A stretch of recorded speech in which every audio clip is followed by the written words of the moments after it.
tendemos a hacer de la poesía un territorio ya explorado y en el cual nos vamos desenvolviendo.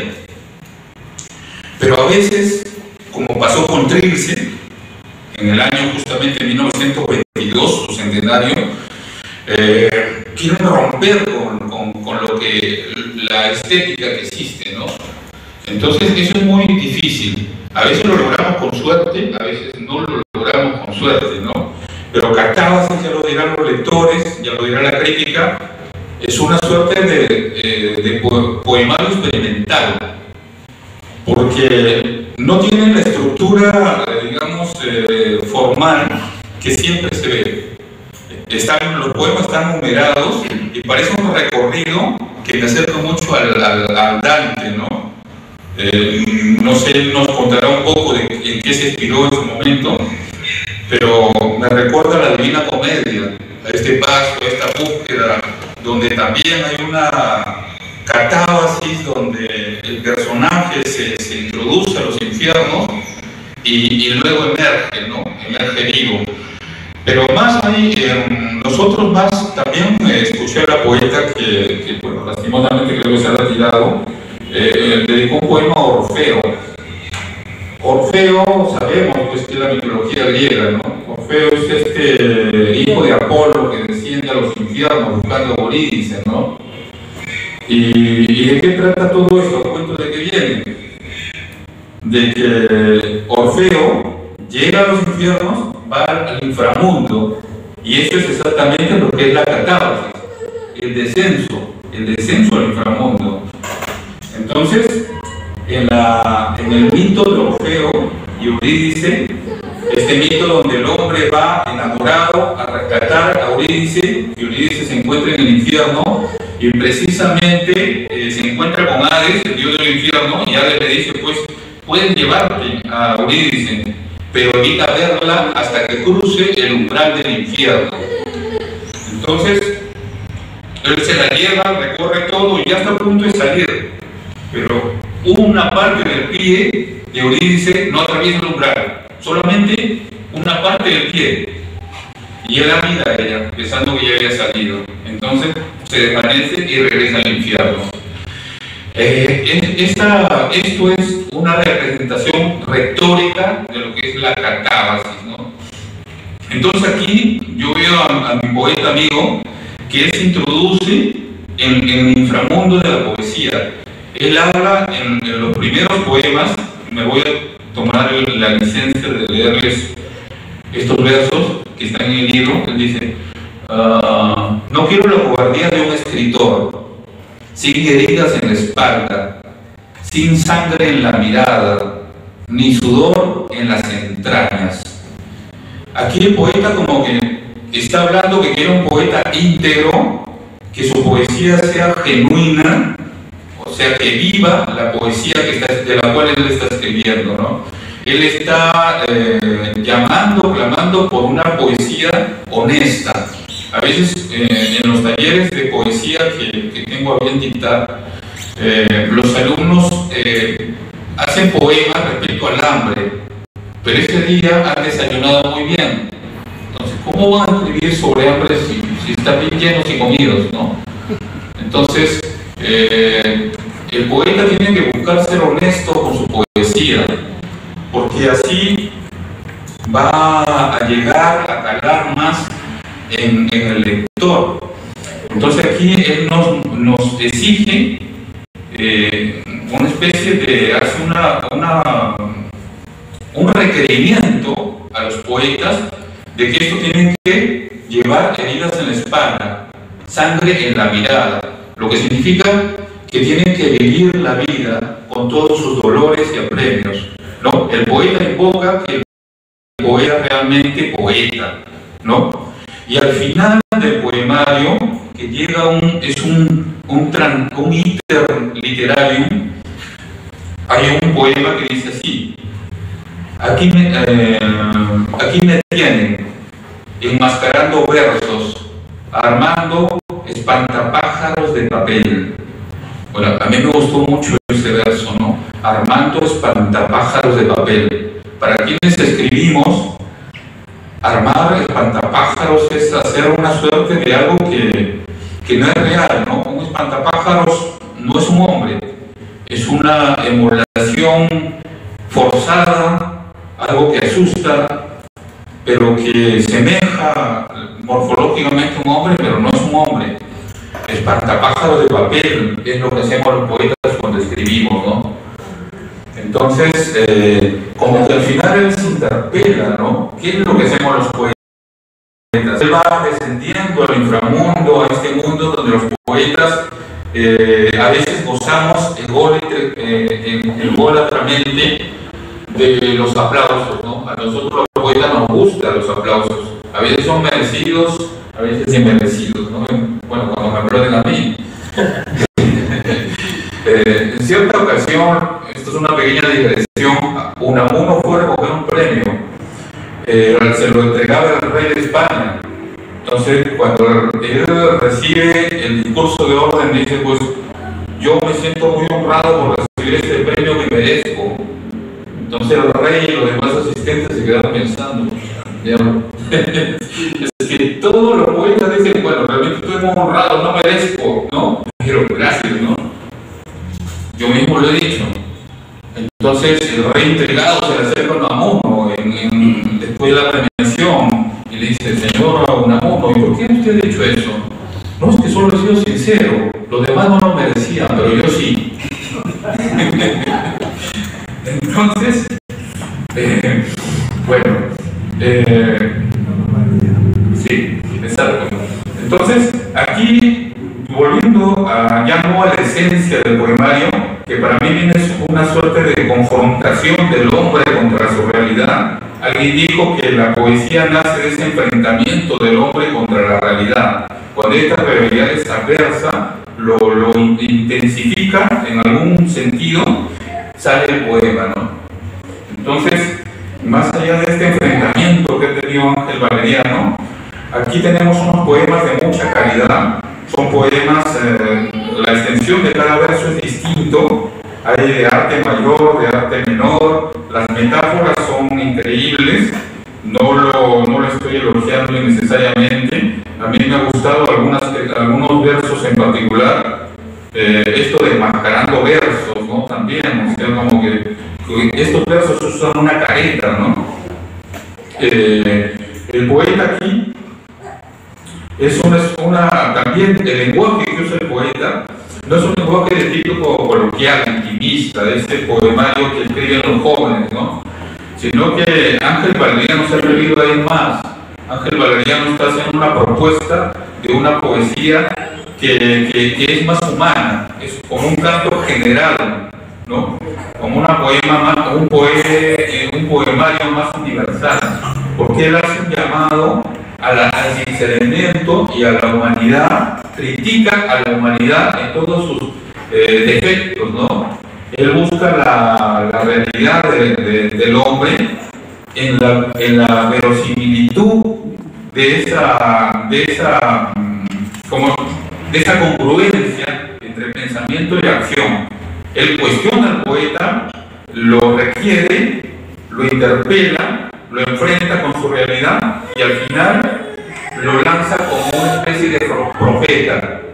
¿Por qué? Porque los versos finales que él ha llamado epílogo, que normalmente un epílogo solamente se usa en la narrativa, no se usa en la poesía, por lo cual esto parece hasta cierto punto tiene una estructura narrativa que yo diría que es como una suerte de viaje, casi a lo de la Divina Comedia, ¿no? Pero a su modo muy particular de Valeriano, porque tiene hasta un epílogo. En el epílogo habla de estos maestrellas. Justamente se habló hoy día de Verástegui. Verástegui tiene un poema, no recuerdo exactamente cuál, donde habla de los maestrellas, que eran esta suerte de divinidades, ¿no? que cuidan a la humanidad y que cada cierto tiempo se encarnan en seres humanos.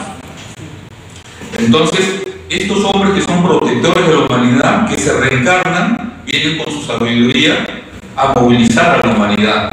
Entonces, estas maestrellas vienen siendo Cristo, fue uno de ellos, ¿no? los profetas fueron uno de ellos. Y aquí me interesa mucho cómo es que Ángel Valeriano nos hace ver a los poetas como esos maestros que venimos a transformar el mundo. No van a ser los políticos los que van a transformar el mundo, sino que delega esa tarea tan sublime, tan suprema al poeta, ¿no? Entonces, al final de ese viaje un poco inframundano, un poco negro, un poco underground, ¿no? Usando un término grunge, ¿no? Él se sumerge en esta negritud, ¿no? Y sale airoso, rescatado de sus propios vicios, como un poeta. Y ese poeta que se encamina a liderar, a cambiar y transformar esta sociedad. Entonces, no solo es poesía, sino que Catabas trae un mensaje poético hermoso, ¿no? Ángel Valeriano me pidió que no sea muy elogioso con su libro, precisamente porque el libro cuestiona a veces el ego que tenemos los poetas, o esa idea que tenemos de nosotros mismos, ¿no? Muy elevada, ¿no? Pero creo que amerita rescatar y felicitar a mi amigo Ángel Valeriano. Nosotros necesitamos esa intensidad en la poesía, que a veces como que se nos está yendo, ¿no? A veces es un poco, como diría, sodorífera, perdón, adormecedora, ¿no? Es la palabra más que quise decir. Entonces necesitamos una poesía que nos acuda de vez en cuando, ¿no? Que nos diga algo que estamos haciendo mal como personas, como humanidad, ¿no? Finalmente, para concluir mi elocución, hoy es una fecha especial. Estamos conmemorando pues, la partida material de, yo diría, otro amauta, ¿no? José María Arguedas, el hombre que entendió en alguna oportunidad. Vargas Llosa se hizo una pregunta: ¿en qué momento se jodió el Perú? ¿No? Le hace en boca de Zabalita, ¿no? Entonces, pero no la respuesta, ¿en qué momento? En ninguno de los libros de Vargas Llosa vamos a encontrar la respuesta, pero la respuesta la encontramos en Arguedas. ¿Por qué? Porque él habla de un Perú de todas las sangres. Entonces, cuando el Perú sepa o que se encuentre con todas estas sangres, es cuando va a solucionar el problema. ¿Y cuándo se ha jodido el Perú? Cuando ha dejado de verse así, como un país multicultural, ¿no? Y ese es el gran problema que padecemos. Entonces, muchas gracias por escuchar esta perorata un poco aburrida, pero necesaria. Gracias.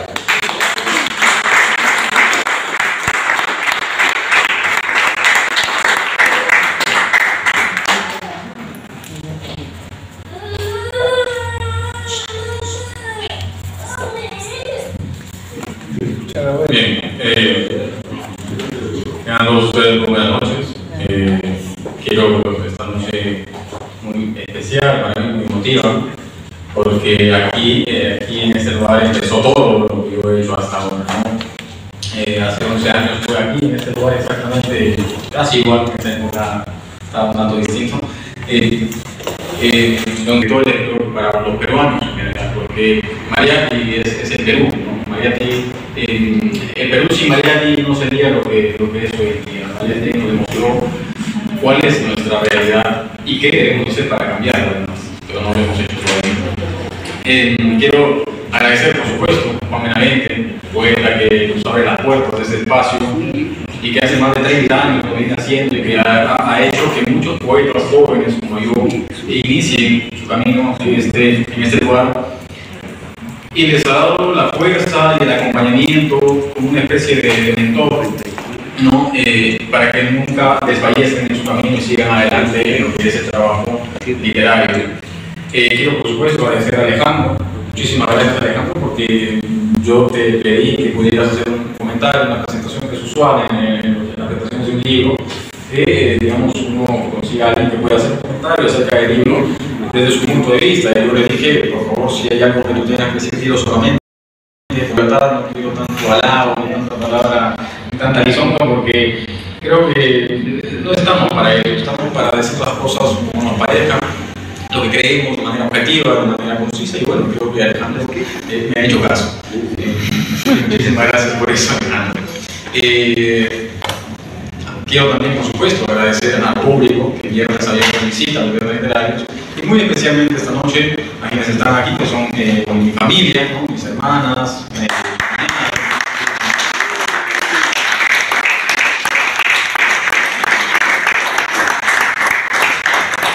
y por supuesto a Pilar, que es mi esposa, y que está con mi hijito aquí, porque es la primera vez que viene a un evento de literatura.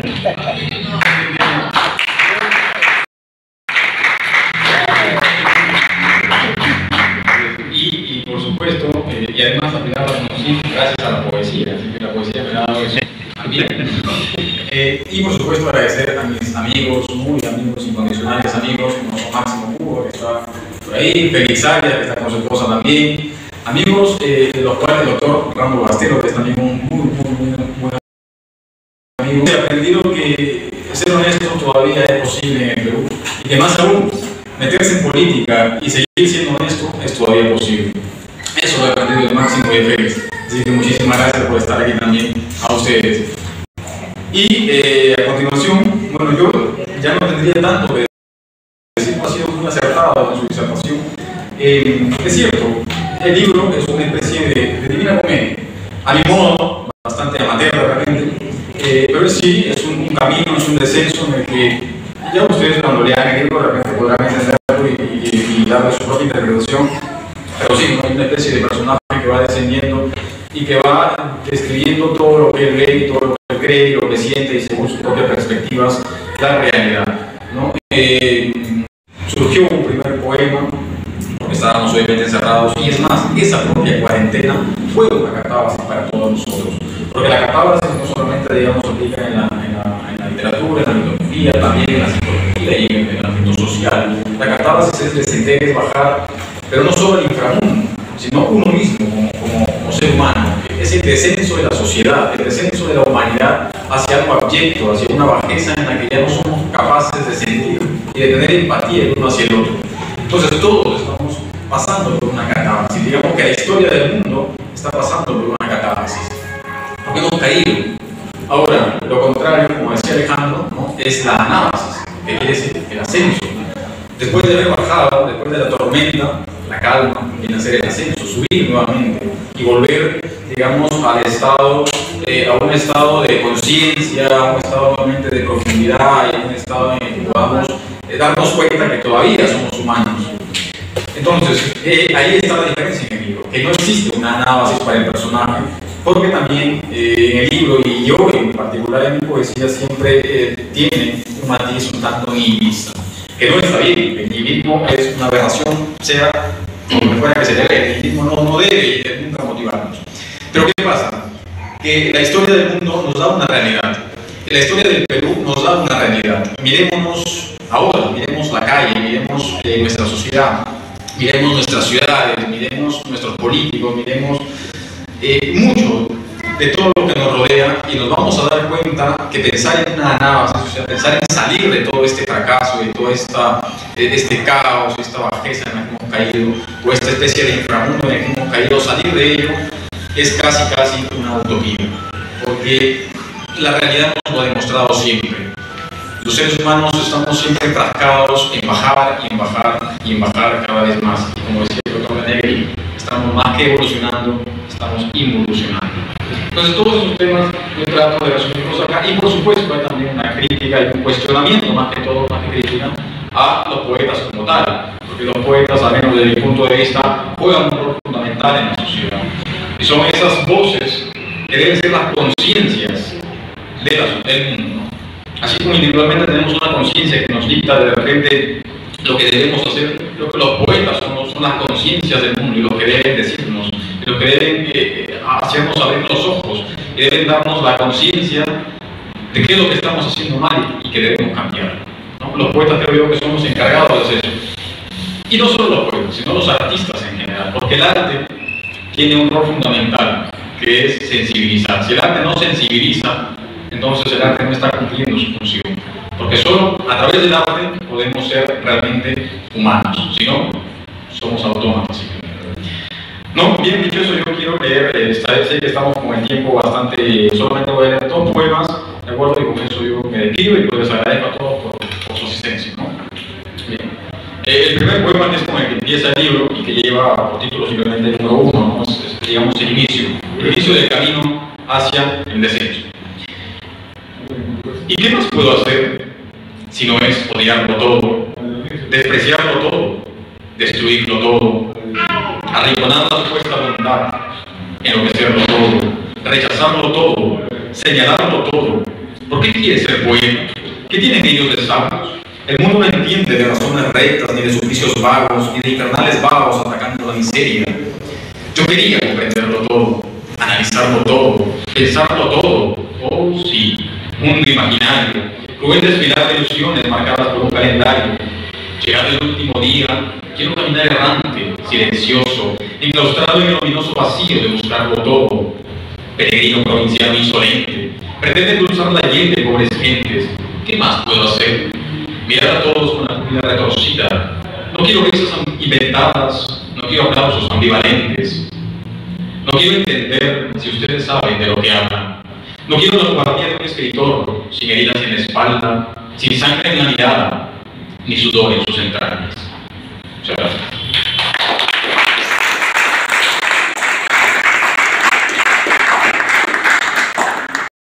En ese descenso del personaje que podría ser un poeta o podría ser simplemente alguien que se ha dado cuenta de todo esto y que decide descender, ir en búsqueda de aquellos que son las voces más conscientes, que son los grandes poetas que hemos tenido en nuestra historia. ¿De acuerdo? En ese camino hay un primer tropiezo, ¿no? Hay una caída, y así se titula el poema: primer tropiezo, caída necesaria. Y dice así: dime lo que desprecias para saber lo que defiendes. Dime si has visto a los perros tragándose nuestra pobreza bajo un poste de privatizada luciérnaga. Dime cómo siente un poeta.